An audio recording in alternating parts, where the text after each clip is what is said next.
എല്ലാവരെയും പുതിയ വാർത്തയിലേക്ക് ഞാൻ സ്വാഗതം ചെയ്യുകയാണ്. ഇപ്പോൾ എല്ലാവരും ഉറ്റുനോക്കുന്നത് ട്രംപിന്റെ അടുത്ത നീക്കമാണ്. ട്രംപ് ഇന്നലെ ഇറാന് വലിയൊരു മുന്നറിയിപ്പാണ് നൽകിയിട്ടുള്ളത്. ആവശ്യമെങ്കിൽ ഞങ്ങൾ GBU-57 എന്ന 30,000 പൗണ്ട് ഭാരമുള്ള ബങ്കർ ബസ്റ്റർ ബോംബ് ഇറാനിലെ ആണവ നിലയത്തിന് മേൽ വീണ്ടും പ്രയോഗിക്കും എന്നാണ് ട്രംപ് നൽകിയ മുന്നറിയിപ്പ്. കഴിഞ്ഞ തവണ നടത്തിയ ആക്രമണങ്ങൾ പരാജയമായെങ്കിലും ഇത്തവണ കൂടുതൽ കരുത്തോടെ ആക്രമിക്കുമെന്നാണ് ട്രംപ് പറയുന്നത്. സാധാരണ ബോംബുകൾക്ക് എത്തിപ്പെടാൻ കഴിയാത്ത ആഴത്തിലുള്ള സൈനിക ആണവ കേന്ദ്രങ്ങൾ നശിപ്പിക്കാനാണ് GBU-57 എന്ന ബോംബ് ഉപയോഗിക്കുന്നത്. അതിനുവേണ്ടിയാണ് ഇത്തരം ഭാരമേറിയ ബോംബുകൾ രൂപകൽപ്പന ചെയ്തിട്ടുള്ളത്. എന്നാൽ ട്രംപ് ഈ പ്രഖ്യാപനം നടത്തിയതിന് പിന്നാലെ അത് ചെയ്യുന്നത് അമേരിക്കയുടെ ഏറ്റവും വലിയ അബദ്ധമായിരിക്കുമെന്നും ഈ മിഡിൽ ഈസ്റ്റ് മേഖലയിലുള്ള US താവളങ്ങൾ ഞങ്ങൾ തുടച്ചു നീക്കും എന്നാണ് ഇറാനിയൻ സൈനിക വൃത്തങ്ങളുടെ ഭീഷണി. നൂറുകണക്കിന് മിസൈലുകൾ മിഡിൽ ഈസ്റ്റ് രാജ്യങ്ങളെ ലക്ഷ്യമാക്കി തയ്യാറാക്കി നിർത്തിയിട്ടുണ്ട് എന്നും ഇറാൻ അമേരിക്കയ്ക്കെതിരെ ഭീഷണി മുഴക്കുകയാണ്. അതേസമയം ഇറാനെതിരായ ഏറ്റവും പുതിയ ആക്രമണ പരമ്പര US സൈന്യം പൂർത്തിയാക്കിയതായി USന്റെ സെൻട്രൽ കമാൻഡ് ബുധനാഴ്ച അറിയിച്ചെങ്കിലും അതിന്റെ തൊട്ടു പിന്നാലെ ഇന്ന് വെളുപ്പിന് ജോർദാനിലും കുവൈറ്റിലുമുള്ള US സൈനിക കേന്ദ്രങ്ങളെയും അവരുടെ മുഴുവൻ കമ്മ്യൂണിക്കേഷൻ സിസ്റ്റങ്ങളെയും ഭീകരമായ ആക്രമണമാണ് ഇറാൻ നടത്തിയിട്ടുള്ളത്. കുവൈറ്റിലെ അൽസാലേം എയർപോർട്ടിലെ സൈനിക കേന്ദ്രത്തിൽ USന്റെ സൈനികർ വലിയ പാർട്ടി നടത്തുന്നത് മനസ്സിലാക്കിയിട്ടാണ് ഇവിടേക്ക് ഇറാന്റെ ആക്രമണം ഉണ്ടായത്. ആക്രമണത്തിൽ സൈനികർക്ക് പരിക്കേൽക്കുകയും മരിക്കുകയും ഒക്കെ ചെയ്തിട്ടുണ്ടെന്നാണ് ഇറാൻ റിപ്പോർട്ട് ചെയ്യുന്നത്. എന്നാൽ ഇത് അമേരിക്കയും കുവൈറ്റുമൊക്കെ നിഷേധിച്ചിട്ടുണ്ട്. ഈ ആക്രമണങ്ങൾ നടന്നതോടെ ഗൾഫ് മേഖലയിൽ വീണ്ടും അതീവ ജാഗ്രത നിർദ്ദേശമാണ് ഉണ്ടായിട്ടുള്ളത്.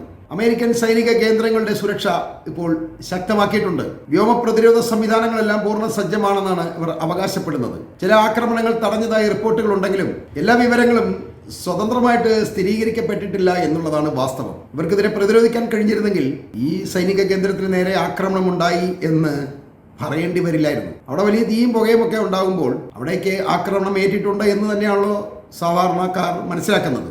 ഇന്നലെ ഇറാനിലെ കമാൻഡ് സെന്ററുകൾ, വ്യോമ പ്രതിരോധ സംവിധാനങ്ങൾ, അതുപോലെ മിസൈൽ ഡ്രോൺ കേന്ദ്രങ്ങൾ, തീരദേശ നിരീക്ഷണ സൗകര്യങ്ങൾ എന്നിവയ്ക്ക് നേരെ US സൈന്യം നടത്തിയ ആക്രമണത്തിന് പകരമായിട്ടാണ് കുവൈറ്റിലെയും ജോർദാനിലെയും ഒക്കെ ഈ സൈനിക കേന്ദ്രങ്ങൾക്ക് നേരെ ഇറാൻ ശക്തമായ ആക്രമണം നടത്തിയത്.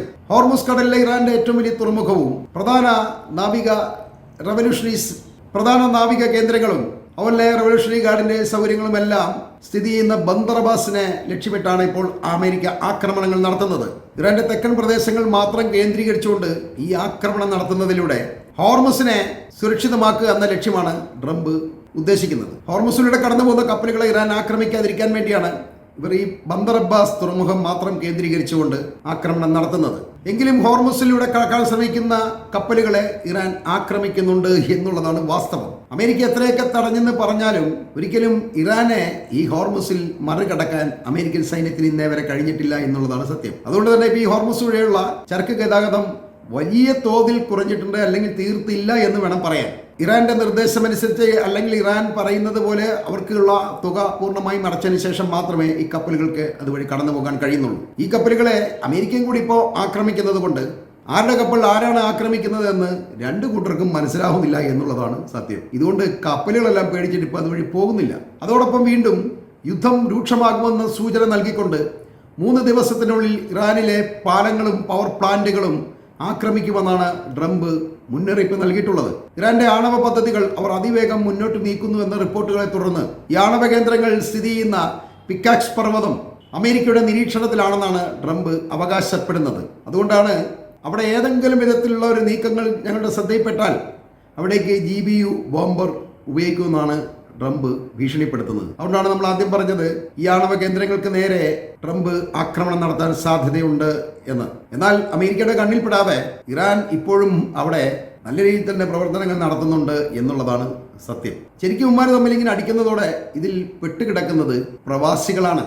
ഗൾഫിൽ അവധി ദിവസങ്ങൾ ആരംഭിച്ചതിനാൽ നാട്ടിലെത്താൻ കഴിയാതെ കുടുങ്ങിക്കിടക്കുന്നത് ലക്ഷക്കണക്കിന് ആളുകളാണ്. തന്നെയുമല്ല, വിമാനയാത്രക്കൂലിയിൽ വലിയ വർധനമാണ് ഇപ്പോൾ ഉണ്ടായിട്ടുള്ളത്. ഇത് സാധാരണക്കാരായ തൊഴിലാളികളെ കാര്യമായി ബാധിച്ചിരിക്കുന്നു എന്നുള്ളതാണ് സത്യം. പറഞ്ഞു കേട്ടതിലും ഭീകരമായ അവസ്ഥയാണ് ഗൾഫിലെ പല മേഖലകളിൽ നിന്നും മലയാളികൾ ഉൾപ്പെടെയുള്ളവർ റിപ്പോർട്ട് ചെയ്യുന്നത്. പ്രത്യേകിച്ച് അമേരിക്കൻ സൈനിക കേന്ദ്രങ്ങൾക്ക് സമീപം താമസിക്കുന്ന വിദേശികൾ വളരെയധികം ഭീതിയിലാണുള്ളത്. ഇറാന്റെ ആക്രമണത്തിന്റെ വ്യാപ്തി വർദ്ധിപ്പിക്കുന്നത് എല്ലാവരെയും വല്ലാതെ ഭീതിപ്പെടുത്തുന്നുണ്ട്. ഇറാന്റെ മിസൈലുകളെ ആകാശത്ത് വെച്ച് തന്നെ ഈ അമേരിക്കൻ പ്രതിരോധ സേന അല്ലെങ്കിൽ ഗൾഫിന്റെ പ്രതിരോധ സൈന്യം തടയാൻ ശ്രമിക്കുന്നുണ്ട് എന്ന് പറയുന്നെങ്കിലും ഈ ആകാശത്ത് വെച്ച് ഈ മിസൈലുകൾ തടഞ്ഞ് അത് പൊട്ടിച്ചതിൽ താഴേക്ക് വീഴുമ്പോഴും അപകട സാധ്യത വളരെയധികമാണ്. ഇതാരെങ്കിലും തലയിലേക്ക് വീണാൽ അവരതോടെ തീരുക തന്നെ ചെയ്യും. അതുകൊണ്ട് അപകടം ഉണ്ടാകാതിരിക്കാൻ വേണ്ടി കഴിവതും ആളുകൾ വീടിന് പുറത്തിറങ്ങരുത് എന്ന നിർദ്ദേശമാണ് സർക്കാരുകൾ നൽകിയിരിക്കുന്നത്.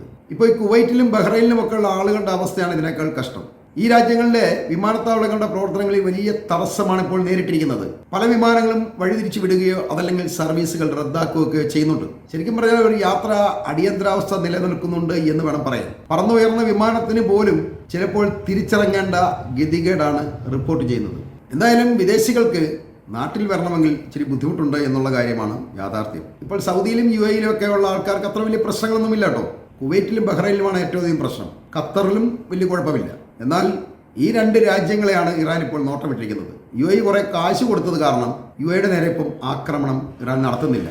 അല്ലെങ്കിൽ അവർക്കൊരു ഇടവേള കൊടുത്തിരിക്കുകയാണ്. അത് മനംമാറ്റത്തിന് വേണ്ടിയായിരിക്കും. കാരണം ഞങ്ങളുടെ കൂടെ നിൽക്കുക, ഇസ്രായേലിനെ സഹായിക്കാൻ നിൽക്കരുത്, ഇസ്രായേലുമായിട്ട് അകന്ന് നിൽക്കുന്നത് നല്ലതാണ് എന്നാണ് ഇറാൻ UAEക്ക് മുന്നറിയിപ്പ് നൽകിയിരിക്കുന്നത്. അതുകൊണ്ടാണ് ഇപ്പോൾ UAEക്ക് നേരെ വലിയ കാര്യമായ ആക്രമണം കുറച്ച് ദിവസമായിട്ട് നടക്കുന്നില്ല. പകരം കുവൈറ്റിലേക്കും ബഹ്റൈനിലേക്കുമാണ് ആക്രമണം നടത്തുന്നത്. ഇതൊക്കെ വളരെ ചെറിയ രാജ്യമാണ്. നമ്മൾ നേരത്തെ പറഞ്ഞാണ് കാര്യം. ഇവിടേക്ക് ആക്രമണം നടത്തുക എന്ന് പറഞ്ഞാൽ നിസ്സാരമായ കാര്യമൊന്നുമില്ല. നല്ല കിട്ടും ഓർക്കിട്ടും. ഇങ്ങനെ ആകപ്പാട് പ്രശ്നമായിട്ടാണ് മിഡിൽ ഈസ്റ്റ് ഉള്ളത്. യുദ്ധം വലുതാകുമോ അതല്ലെങ്കിൽ നിൽക്കുമോ എന്നൊന്നും ആർക്കും പറയാൻ കഴിയുന്നില്ല.